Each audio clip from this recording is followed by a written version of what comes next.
Allez, de retour. Donc, on va faire le montage final des pièces mécaniques pour que le châssis soit assemblé euh, complètement. Donc, la partie train avant, euh, plutôt pare-choc avant. Donc, ça, c'est ce qu'on avait déjà fait, que j'ai mis de côté, que j'ai ressorti. Le pare-choc, donc, astuce que je fais, moi, je le coupe à l'extérieur. Donc, vous voyez, d'origine, il est comme ça, le pare-choc. On fait puzzle.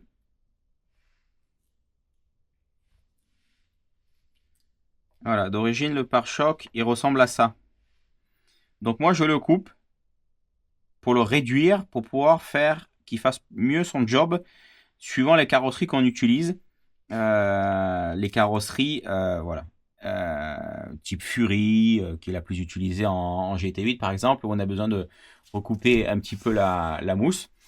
Donc le principe que je fais, c'est que je coupe le pare-choc. Donc vous voyez, je coupe d'abord les deux parties extérieures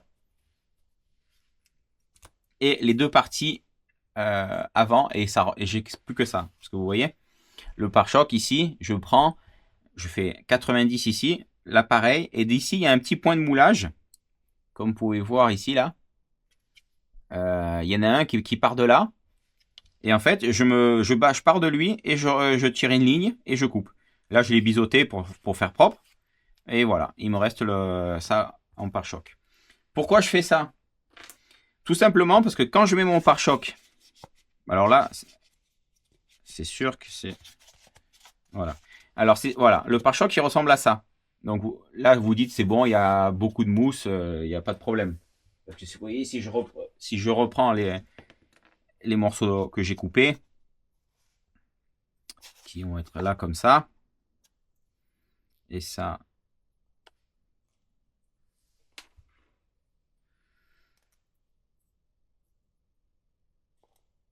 Non, j'ai pris les bons morceaux. Voilà. Vous voyez la différence? Bon, certes, maintenant que c'est coupé. Voilà, ça ressemble à ça. Donc ici, en fait, vous avez vachement plus de surface d'absorption. Parce que là, le pare-choc, oui, il y en a encore. Mais si on vient, je prends l'exemple de la carrosserie Genius Fury, qui est la plus utilisée, on a besoin de recouper un peu la mousse. Donc d'un coup, cette marge de sécurité, qui sert à absorber en cas de choc, eh ben, en fait, elle est diminuée. Et le risque, c'est que si on vient prendre un choc, euh, un frontal, quelque chose d'un peu gros, eh ben en fait la mousse, elle a peu de marge d'absorption, et c'est dessus le pare-choc qui tape. Et qui dit qui pare-choc qui tape, dit que le pare-choc en fait en lui-même, la mouche elle sert à rien, et c'est direct le plastique qui prend, et risque de casse, tout ça. Donc ce que je vous conseille, c'est de le couper pour justement avoir un pare-choc qui est vachement plus efficace pour les chocs, en cas de choc. Seconde chose que je vous conseille, c'est le coller. Parce que, je m'explique, le pare-choc, comme vous voyez, il est tenu ici, à l'aide des deux plots. Donc il y aura la plaque pare-choc qui va venir ici. Il va être comme ça le pare-choc. Et donc, la seule chose qui va retenir la mousse, c'est ces deux trous ovales. Donc ce que je vous conseille, c'est de coller la mousse au pare-choc inférieur. Pourquoi? Parce que si vous ne le faites pas, la mousse, elle est nickel, vous voyez, elle n'a pas de jeu. Elle est nickel. Et ça ira assis, voilà. Mais ça reste un matériau souple, et la mousse. Et sur des chocs, le trou peut s'abîmer et la mousse se tasser. Donc le pare-choc, il aura tendance un petit peu à reculer. Donc votre mousse que vous avez pris soin de l'ajuster à la carrosserie que vous utilisez, et bien en fait, là, elle va plus tenir la carrosserie comme il faut devant. La carrosserie va commencer à bouger, et lui, il va reculer. Donc le fait de le coller fait que ça renforce, en plus de ça, la fixation de la mousse sur le pare-choc inférieur. Et de ce fait, de même, en cas de choc et tout ce qui peut arriver comme collision sur l'avant, le fait que la mousse, elle bouge pas, elle va être mieux tenue, elle fera plus son job d'absorption. Donc moins de risque de casse de pare-choc, moins de risque de casse de tout, parce que le pare-choc fera vraiment son job à fond. Donc je vais vous le faire en réel. Colle, moi j'utilise de la néoprène. En cas de choc, en cas de choc, plutôt en cas à faire sur la piste, ou si vous n'avez pas de néoprène, la colle Shogu, voilà, c'est ça que j'ai cherché, le nom, la colle de carrosserie, ça fait aussi très bien le job. Bon, la néoprène, c'est le truc basique que normalement on a tous chez nous. Ou alors vraiment, dernier recours, si vous voulez vraiment pas vous embêter, la colle un coup de cyano. Mais bon, la cyano, c'est pas magnifique comme tenue dans le temps, avec la mousse. C'est pas la meilleure des colles. Tandis que là, la néoprène ou la Shogu, c'est quelque chose vraiment qui va bien. Voilà, je répartis avec le doigt. Et après, on vient placer la mousse. Hop. Et on fait notre montage par choc.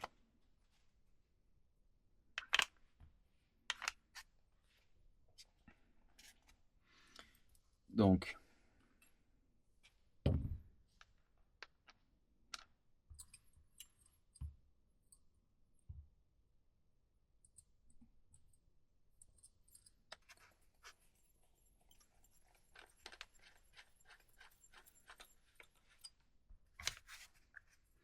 là, je tiens pour pas que ça tombe les plots.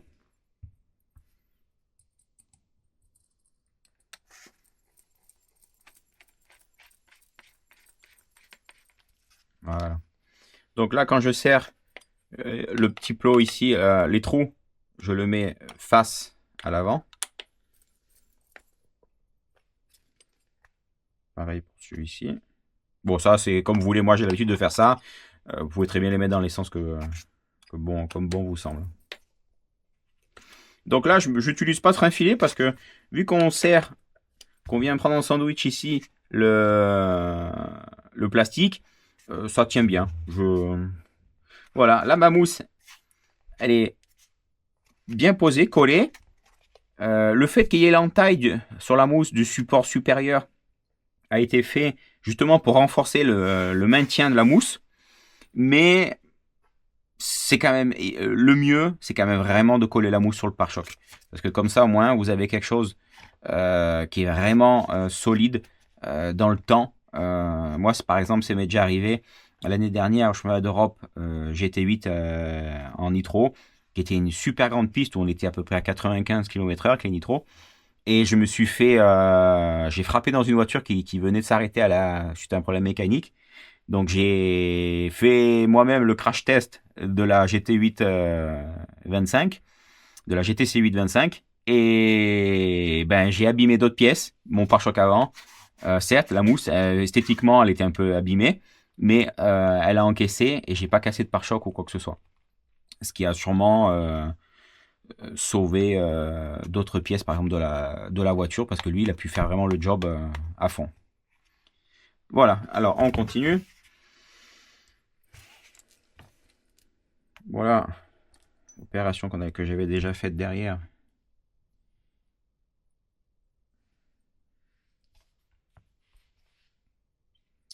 On le reporte sur l'avant.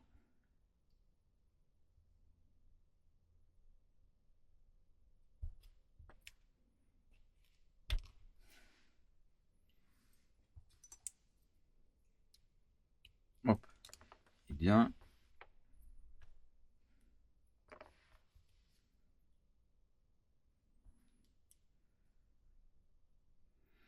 Donc, à savoir que les plots de carrosserie, ça c'est quelque chose que je vais pas vous faire parce que c'est vraiment propre à chaque carrosserie. C'est que les plots d'origine, c'est des tailles grandes, mais qui sont trop grandes pour la plupart des carrosseries dites compétition qu'on peut utiliser. Donc là, on prend le plot, il va se fixer comme ça sur le pare-choc. On l'enfonce dans les supports. Donc on centre le basculeur pour qu'il soit droit.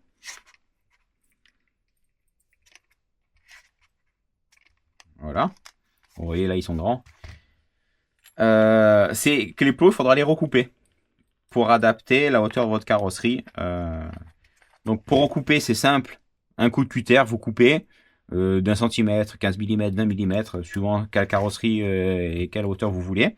Et à l'aide des petites vis ici qu'il y a en butée, une fois que vous avez la taille qui vous convient, que la carrosserie est à la bonne hauteur, qui est ni en mode camion, ni en mode rase-moquette, et qu'il y a tout qui touche, après, voilà. Tac, vous venez serrer les vis sans tête qui vont venir s'encastrer un petit peu dans le plastique et le plot il est fixé, il bouge plus.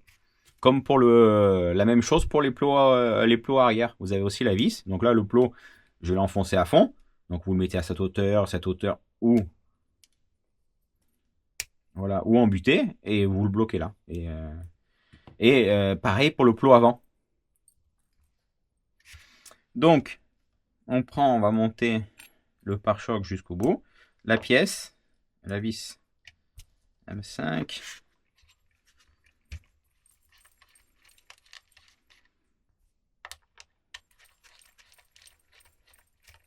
Alors là, je vous conseille de ne pas la bloquer, la vis M5. Alors, le pare-choc, on le met de côté. On va monter les amortisseurs sur la voiture. Donc, je prends le tournevis qui est là. Hop. Ah, c'est pas la bonne taille. Alors. La bonne taille, elle est là. Amortisseur, on prend, hop.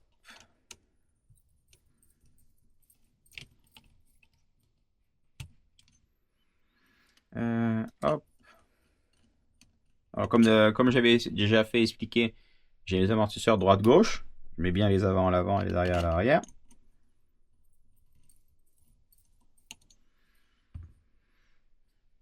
Le 3 mm à laine. Et je viens voilà, visser, bloquer sur les supports.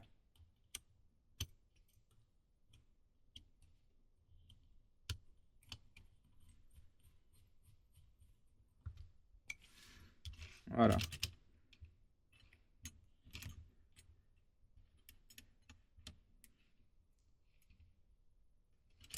Bon voilà, là ça après ça a réglé. Mais voilà.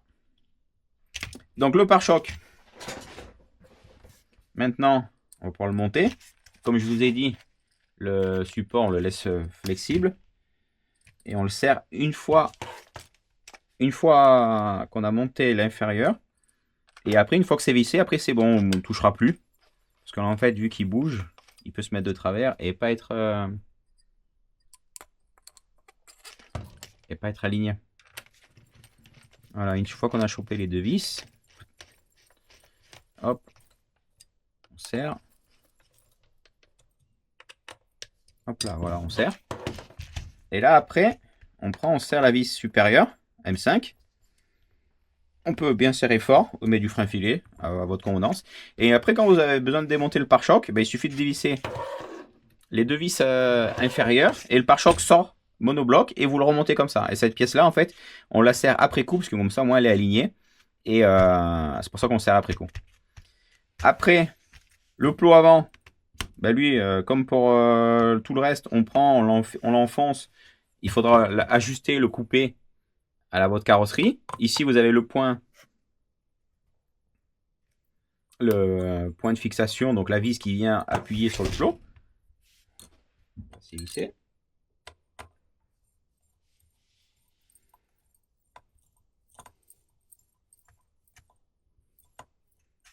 Voilà.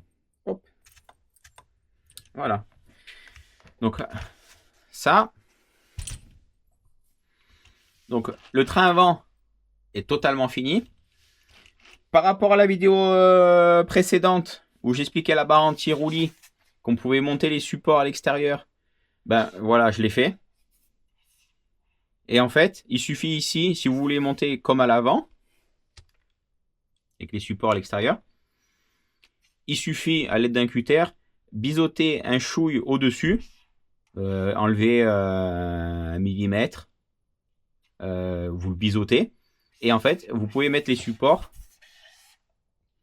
comme à l'avant, à l'extérieur. Donc, je vous ai fait le montage comme ça, vous pouvez voir que c'est possible et si vous voulez le faire, c'est aisément faisable à l'aide d'un cutter. Vous coupez légèrement la pièce, comme je montre, en biseau et le support il passe. Je vous conseille après les boules pour pouvoir faire un montage optimum. Les boules de bas anti-roulis, mettre la vis vers l'avant. Ça permet d'avoir une biellette ici qui est plus alignée au niveau du fonctionnement. Sinon, avant, elle était trop vers l'avant et en fait, il aurait fallu aller vers l'arrière. Et en fait, juste en tournant ça, il suffit de mettre à fleur la barre au bout et voilà, il n'y a pas besoin de régler. Tandis que si vous faites l'inverse, ce qui est préconisé ce qui est dit sur la notice, en fait, il faudra que la barre elle dépasse un peu. Donc d'un côté esthétiquement c'est moins joli et surtout qu'il faut mesurer par exemple la longueur de ça doit faire combien? Ça fait 3,5. Donc il aurait fallu laisser la barre anti-roulis 3,5 4 mm dépasser, ce qui est moins esthétique. Et là ça remet en même et c'est facile à monter. On sait que c'est à fleur et voilà. Comme ça, moi la barre, les billettes elles travaillent droit, plus droit. Donc, on va finir de monter. Donc, le support carrosserie arrière qu'on avait déjà pré-monté, on avait mis les vis et les écrous. Hop, je retire les vis. Pendant qu'on y est, qu'on a la visu, je vais monter les amortisseurs aussi derrière.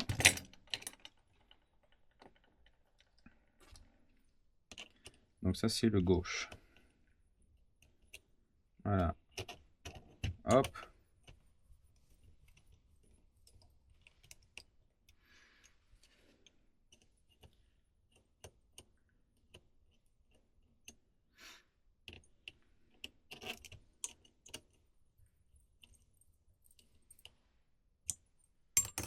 Le 3 mm.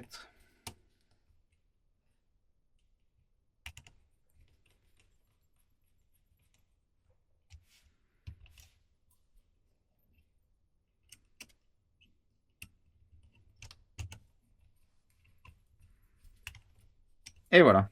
Donc maintenant, on a monté les amortisseurs.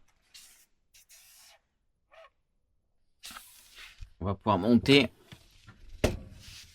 le support de carrosserie. Donc les vis de réglage de plot vers l'arrière de la voiture.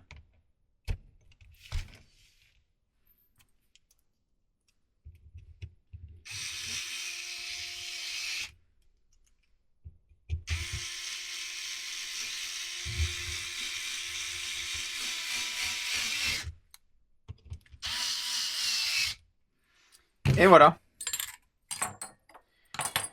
On a complété le châssis GTC8 E 2025 Genius avec des tutos, astuces, conseils de montage pour pouvoir faire un montage tip top aux petits oignons si on peut dire.